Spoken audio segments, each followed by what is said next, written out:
ঝাড়গ্রাম জেলার পাটা শিমুল গ্রাম পঞ্চায়েত এলাকায় জীবিকা উত্তরণ প্রকল্পের আওতায় দুস্থ ও দরিদ্র লোধা সবর পরিবারগুলির জন্য বরাদ্দ প্রায় ৬২ লক্ষ টাকা দুর্নীতির অভিযোগে উত্তপ্ত হয়ে উঠল এলাকা। প্রাপ্য টাকা না পাওয়ার অভিযোগ তুলে ঝাড়গ্রামের ঘোড়াধরা মহাসংঘের অফিস ঘেরাও করে বিক্ষোভ দেখান গ্রাম সংঘের মহিলারা।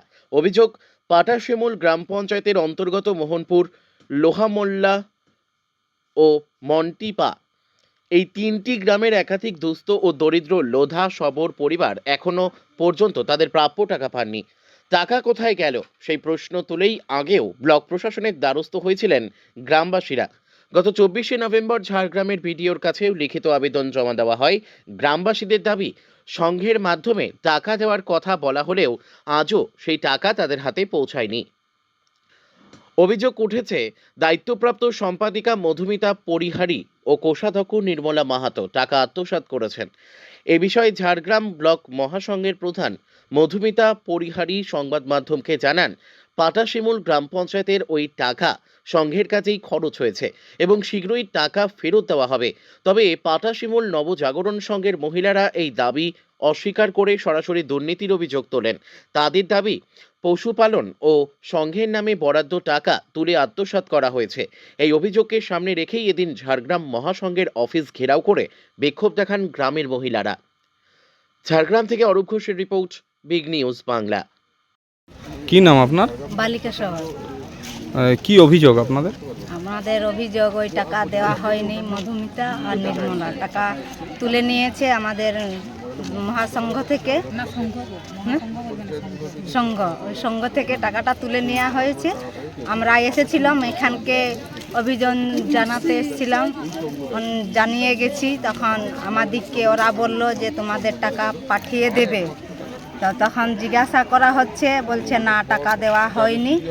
আর বলছে পৌষ মাসের সংক্রান্তে 14 তারিখে বলল যে টাকা দেওয়া হবে, তখন টাকা দেওয়া হয়নি। তখন আমরা আজকে এসেছি, এখানে আন্দোলন করছি। আমরাকে টাকা না দেওয়া হলে এখান থাকতে আমরা যাব না। কখন থেকে এসছেন আপনারা? আমরা এসেছি 11টা 12টা এরকমই। কোথায় আন্দোলন হচ্ছে এটা? এখানে মহাসংঘ। কি চাইছেন আপনারা? আমাদের দাবি মানতে হবে, টাকা দিতেই হবে। কত টাকা আপনাদের? 62। কতজন লোকের? 246।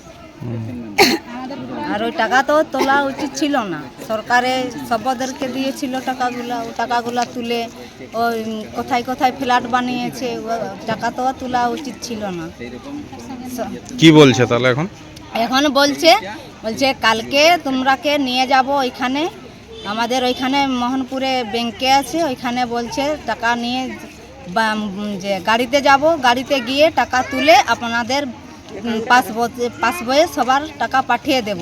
কিন্তু অথচ ও যাবেনি, ও মিথ্যা কথা বলছে, আমাদেরকে টাকা দেবে। আগেও তো এসেছিলেন? হ্যাঁ, কিন্তু দেয়নি। আজকে না কালকে দেব। ঠিক আছে। কি নাম আপনার? বালিকা সভা। আপনার? ঝর্ণা সভা। হ্যাঁ, ঝর্ণা সভা। কি অভিযোগ? অভিযোগ, আমাদের যে লোধাদেরকে যে টাকা দেওয়ার কথা ছিল, সে টাকাটা দুর্গাপূজার আগেই ছেড়ে দিয়েছে, কিন্তু আমরা এখনো পর্যন্ত টাকা পাইনি। তো সেই টাকাটা যেন আমরাকে আজকে দেওয়া হয়, আমরা তার জন্য এসেছি।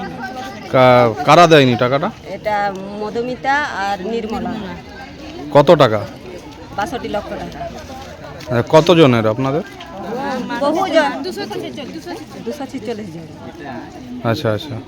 এর আগে কি এসেছিলেন কখন? হ্যাঁ, এর আগেও এসেছি। দিয়ে কিছু কাজ হয়নি। আজকে দিব, কালকে দিব, কিন্তু দেয়নি। দিচ্ছে না কেন? কেন দিচ্ছে না সেটা সে জানে, মধুমিতা জানে। আজকে দিব, কালকে দিব, এই 15 দিন ডেট দিয়েছিল, কিন্তু দেয়নি। সোমবারে দেওয়ার কথা ছিল, কালকে দেওয়ার কথা ছিল, কিন্তু কালকেও টাকা দেয়নি। যে যার অ্যাকাউন্টে টাকা দেব, কিন্তু দেয়নি। কতদিন এইভাবে ঘুরছেন? বহুদিন, দুর্গাপূজার আগে থাকতে। আচ্ছা, কি মনে করছেন আপনারা? আমরা মনে করছি, আশা করছি যে আমরা যেন ওই টাকাটা পাই। আমাদের লোধাদের টাকা, সেটা ও টাকাটা ও তুলবে কেন?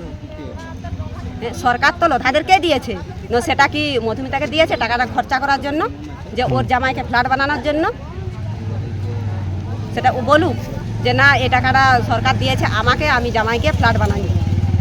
কতজন গ্রামবাসী এসছেন আজকে? অনেকজন এসছি। কোথা থেকে এসছেন ওরা? আমরা আসছি 12 নম্বর অঞ্চল থেকে, মোহনপুর।